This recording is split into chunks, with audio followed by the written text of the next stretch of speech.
অর্জুনের মনে আত্মীয় স্বজন বধের শোক ছিল এবং গুরুজনদের বধ করায় পাপের ভয় ছিল। অর্থাৎ তার দুঃখ ছিল এই যে আত্মীয়দের মৃত্যু হলে তাদের জন্য ইহলোকে শোক হবে এবং ভয় ছিল যে পরলোকে পাপের জন্য নরকাদি দুঃখ ভোগ করতে হবে। তাই ভগবান অর্জুনের শোক অপসারণ করার নিমিত্ত 11 শ্লোক থেকে 30তম শ্লোক পর্যন্ত বলেছেন এবং এখন অর্জুনের পাপের ভয় দূর করার জন্য ক্ষাত্রধর্ম বিষয় নিয়ে পরের প্রকরণটি শুরু করেছেন। এটি গীতার 2য় অধ্যায়ের 31তম শ্লোক। ওম শ্রী পরমাত্মনে নমঃ।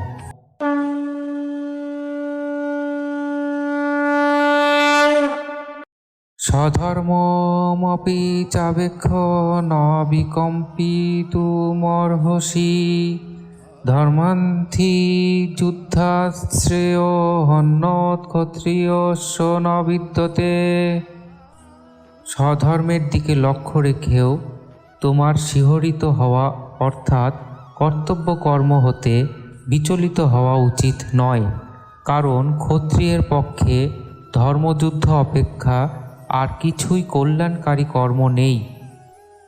প্রথম 2টি শ্লোকে যুদ্ধ থেকে যে লাভ হতে পারে তার বর্ণনা করা হয়েছে। জীব স্বয়ং পরমাত্মার অংশ। এটি যখন শরীরের সঙ্গে একাত্ম হয়ে যায় তখন এই স্বকে অর্থাৎ নিজেকে যা বলে মেনে নেয় সেইটিকেই তার কর্তব্য স্বধর্ম বলা হয়। যেমন কেউ নিজেকে ব্রাহ্মণ, ক্ষত্রিয়, বৈশ্য বা শূদ্র বলে মনে করে তখন নিজ বর্ণ অনুযায়ী কর্তব্য পালন করাই হলো তার স্বধর্ম। কেউ নিজেকে শিক্ষক বা কর্মী বলে মনে করলে শিক্ষক বা কর্মীর কর্তব্য পালন করাই তো তার স্বধর্ম। কেউ নিজেকে যদি কারো পিতা বা পুত্র বলে মনে করে তাহলে পুত্র বা পিতার প্রতি কর্তব্য পালন করাই তার স্বধর্ম। এই স্থানে ক্ষত্রিয়দের কর্তব্য কর্মকে ধর্ম নামে বলা হয়েছে। সেই জন্য ভগবান বলেছেন যে যদি স্বধর্ম অনুযায়ী দেখা যায় তাহলেও ক্ষাত্রধর্ম অনুযায়ী তোমার পক্ষে যুদ্ধ করা কর্তব্য। নিজ কর্তব্য হতে কখনো বিমুখ হওয়া উচিত নয়। ধর্মযুদ্ধ ব্যতিরেকে ক্ষত্রিয়ের আর কোনো কল্যাণকারী কর্ম নেই, অর্থাৎ ক্ষত্রিয়ের পক্ষে নির্দিষ্ট কর্তব্যের অনুষ্ঠান করাই হলো প্রধান কাজ। এই রূপেই ব্রাহ্মণ, বৈশ্য এবং শূদ্রেরও নিজ নিজ কর্তব্য কর্ম করা ব্যতীত অন্য কোনো কল্যাণকারী কর্ম নেই। 7ম শ্লোকে অর্জুন প্রার্থনা করেছিলেন যে আপনি আমার পক্ষে যেটি নিশ্চিত রূপে শ্রেয় সেটি বলুন। তার উত্তরে ভগবান বলেছেন যে শ্রেয় অর্থাৎ কল্যাণ হয় নিজ ধর্ম পালন করলে। যে কোনো কারণেই হোক না কেন নিজ ধর্ম পরিত্যাগ কল্যাণকারক নয়। সুতরাং যুদ্ধরূপ ধর্ম হতে তোমার বিমুখ হওয়া উচিত নয়। এখানে পরিশিষ্ট ভাব হলো যে দেহ দেহীর পার্থক্য বর্ণনা করার পরে ভগবান এই শ্লোক থেকে 38তম শ্লোক পর্যন্ত দেহীর স্বধর্ম পালনের অর্থাৎ কর্তব্য পালনের বর্ণনা করেছেন। কেননা দেহ দেহীর পার্থক্য জ্ঞান থেকে যে তত্ত্ব লাভ হয় তা দেহের সদুপযোগ ও স্বধর্ম পালনের দ্বারাও পাওয়া সম্ভব। বিবেকে মুখ্য ব্যাপার জানা আর স্বধর্ম পালনে মুখ্য হলো করা।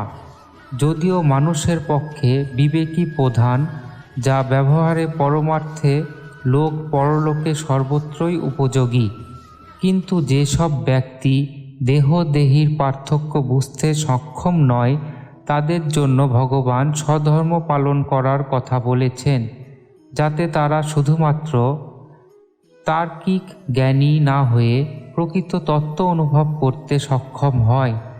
অর্থাৎ যেসব ব্যক্তি পরমাত্ম তত্ত্ব জানতে আগ্রহী কিন্তু তীক্ষ্ণ বুদ্ধি এবং প্রগাঢ় বৈরাগ্য না থাকায় জ্ঞানযোগের তত্ত্ব জানতে অক্ষম, তারা কর্মযোগ সহযোগে পরমাত্ম তত্ত্ব জানতে অসক্ষম হন।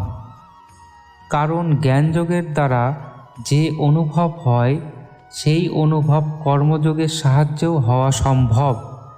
অর্জুন ক্ষত্রিয় ছিলেন, ভগবান তাই এই প্রকরণে ক্ষাত্রধর্মের কথা বলেছেন।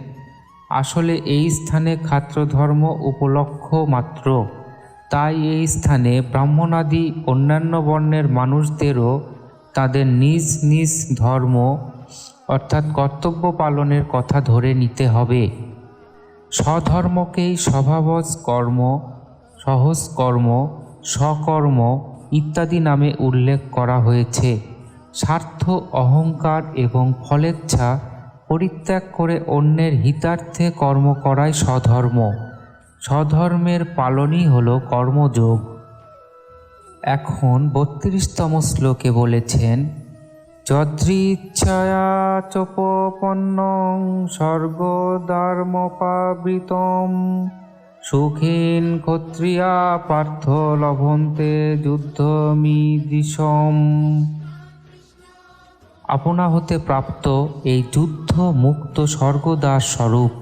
হে পার্থ, ভাগ্যবান ক্ষত্রিয়গণই এইরূপ যুদ্ধ লাভ করে থাকেন। পাণ্ডবগণের সঙ্গে পাশা খেলার সময় দুর্যোধন শর্ত রেখেছিলেন যে যদি আপনারা এতে পরাজিত হন তাহলে আপনাদের ১২ বর্ষ বনবাস এবং ১ বৎসর অজ্ঞাতবাস ভোগ করতে হবে।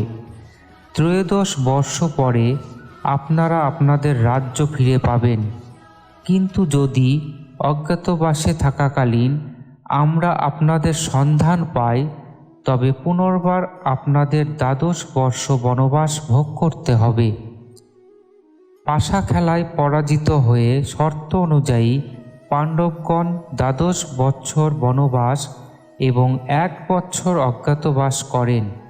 তারপরে যখন তারা শর্ত অনুসারে নিজেদের রাজ্য ফেরত চাইলেন, দুর্যোধন উত্তর দিলেন যে বিনা যুদ্ধে সুচক্র মেদিনীও আমি দেব না। দুর্যোধনের এই কথা শুনেও পাণ্ডবদের পক্ষ থেকে বারংবার সন্ধির প্রস্তাব দেওয়া হয়েছিল, কিন্তু দুর্যোধন তা গ্রহণ করেননি। সেই জন্যই ভগবান অর্জুনকে বলছেন যে এই যুদ্ধ আপনা হতেই তোমরা প্রাপ্ত হয়েছ। স্বাভাবিকভাবে প্রাপ্ত ধর্মীয় যুদ্ধে যে ক্ষত্রিয় শৌর্য বীর্যের সঙ্গে সম্মুখীন হয় ও মৃত্যুবরণ করে তার জন্য স্বর্গদ্বার উন্মুক্ত থাকে। এই রূপ ধর্মীয় যুদ্ধ যে প্রাপ্ত হয়েছে সেই ক্ষত্রিয় দারুণ সুখী মানুষ। এখানে সুখী বলার অর্থ নিজ কর্তব্য পালন করায় যে সুখ, সেই সুখ সামান্য সংসার সুখ ভোগ দ্বারা পাওয়া যায় না। জাগতিক ভোগ সুখ তো পশুপক্ষীরাও পেয়ে থাকে।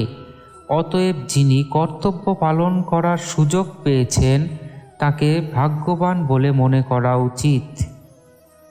হরি ওং তৎসৎ।